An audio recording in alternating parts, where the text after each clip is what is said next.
ঋতু কলিতা হৈছে সুবিধাবাদী। তেওঁ যোনফালে সুবিধা পায় সেইফালে গুচি যায়। আৰু ঋতু কলিতা দুমুখীয়া, তেওঁ এইফালেও কথা ক'ব সেইফালেও কথা ক'ব। শেখৰজ্যোতি গোস্বামী যেনেকৈ জুবিনদাৰ হত্যাকাণ্ডৰ বাবে দায়ী, ঠিক তেনেকৈ ঋতু কলিতাও জুবিনদাৰ মৃত্যুৰ বাবে দায়ী নেকি? নমস্কাৰ, কি খবৰ? আশা কৰোঁ আপোনালোক সকলোৱে ভালে আছে। তো আজি আমি কথা পাতিবলৈ গৈ আছো ঋতু কলিতাৰ ওপৰত। মানে ঋতু কলিতাৰ সকলো ভাল বেয়া দিশ সকলো আজি এক্সপ'জ কৰিম, সকলো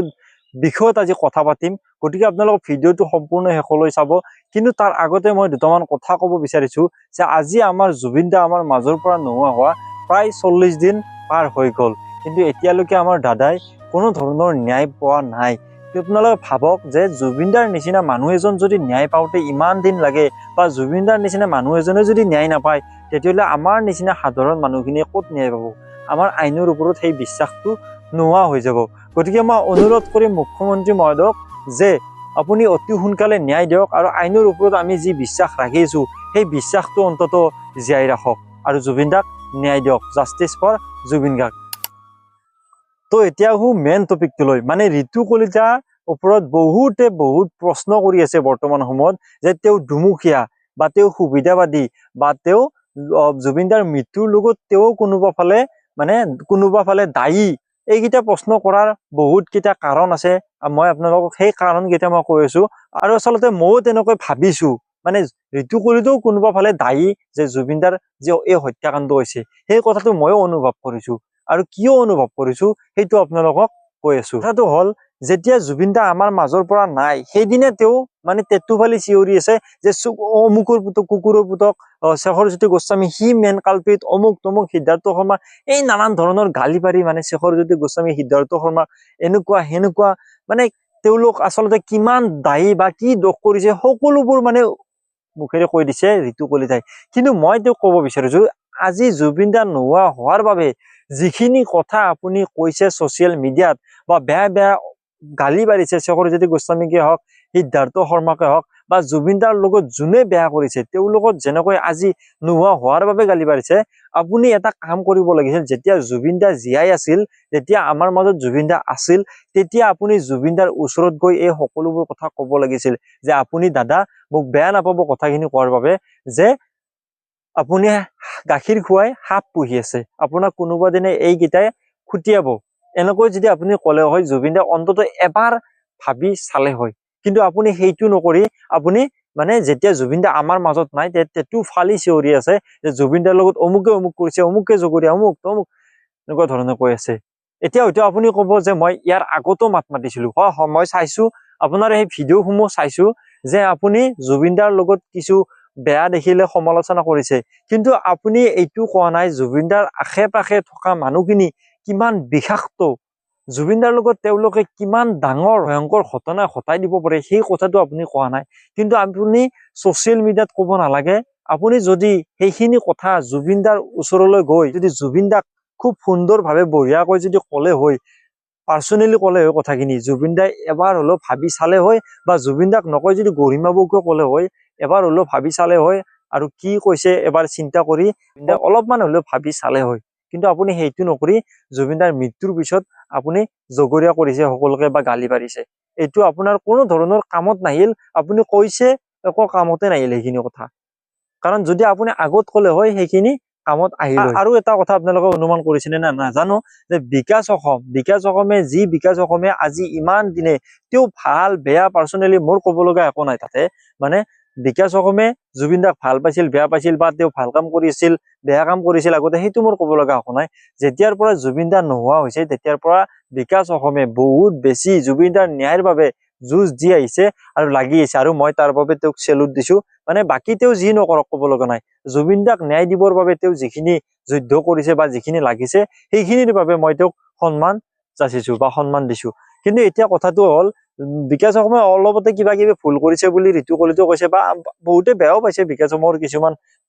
শেহতীয়াকৈ যি কথা কৈছে সেইখিনিত একাংশই বেয়া পাইছে। কিন্তু এতিয়া আজি ঋতু কলিতাই লাইভ আহি কৈছে যে মই বিকাশ অসমক এইটো যে হ'ব মই গম পাইছিলো। মানে বিকাশ অসমে বহুত আজিৰ পৰা কেইদিনমান আগৰ পৰাই মই কম বুলি ভাবি আছিলো যে তেওঁ মানে বেয়া কৈছে, কিছুমান কথা হয়, মুখ্যমন্ত্ৰীক লৈও কিছুমান কথা কৈ আছে, বা যি যেনেকুৱা ধৰণৰ কথা কৈ আছে বহুত বেছি বেয়া পাইছে বুলি ঋতু কলিতাই কৈছে আৰু এইখিনি কথাত কৈছে যে মই আগতে ক'ব বিচাৰিছিলো কিন্তু কি কৰিছে তেওঁ যে যেতিয়া জেলত যাব বা মুখ্যমন্ত্ৰীৰ চকুত পৰিল বা মুখ্যমন্ত্ৰী যেতিয়া এৰেষ্ট কৰিবৰ কাৰণে মানে তেওঁক বাধ্য কৰি দিলে বা কেছ ৰুজু কৰিছে তেতিয়া আজি মুখ মেলিছে ঋতু কলিতাই যে মই গম পাইছিলো এইটো ভুল কৰি আছে আৰু মই বেয়া পাইছিলো আৰু মই কম বুলি ভাবি আছিলো কিন্তু তেওঁ কম বুলি ভাবিয়ে থাকে কিন্তু নকয় এইটো বৰ ডাঙৰ কথা আৰু এইটোত মই বেয়া পাইছো আপোনাৰ ভিডিঅ' মই চাওঁ বা মানুহজনক কিছুমান ডাইৰেক্ট কথা কিছুমান কোৱা ভাল লাগে কিন্তু এই বস্তুটো আচলতে যেতিয়া ক'ব লাগে তেতিয়া ক'ব লাগে মানে সময়ত কথাখিনি ক'লে বেছি সুবিধা হয় কাৰণ বিকাশ অসমৰ কথাটো কওঁ বিকাশ অসমে বহুত বেছি লাগি আছে জুবিন দাৰ ন্যায়ৰ বাবে কোনো ধৰণৰ সন্দেহ নাই কিন্তু সেই মানুহজন আমাৰ বাবে প্ৰয়োজন আছিল বৰ্তমান সময়ত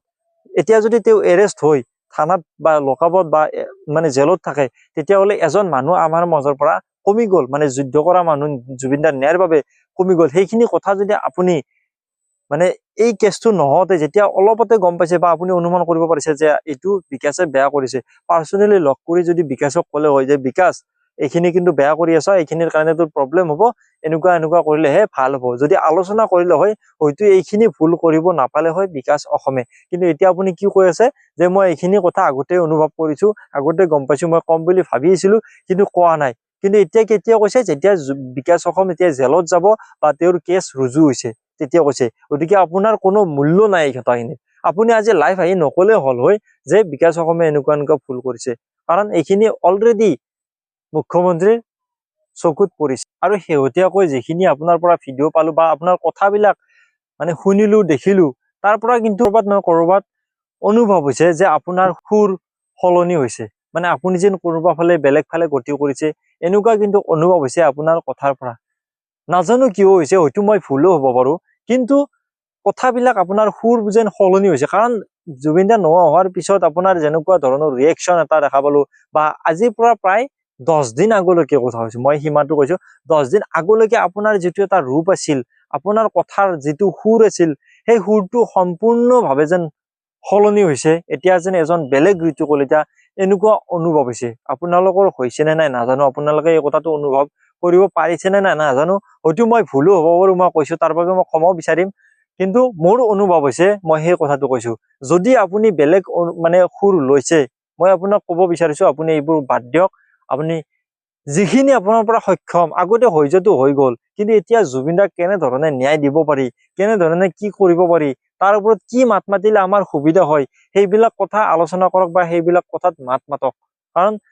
আমি সাধাৰণ মানুহবিলাকৰ কথাৰ কোনো মূল্য নাই এক প্ৰকাৰে ক'ব গ'লে আমি যিমানেই তেতুপালি চিঞৰি নাথাকো একো মূল্য নাই কিন্তু ডাঙৰ ডাঙৰ মানুহখিনিয়ে যিখিনিৰ হাতত অলপ পাৱাৰ থাকে সেইখিনি মানুহ যদি মানে সাহসেৰে যদি কিছুমান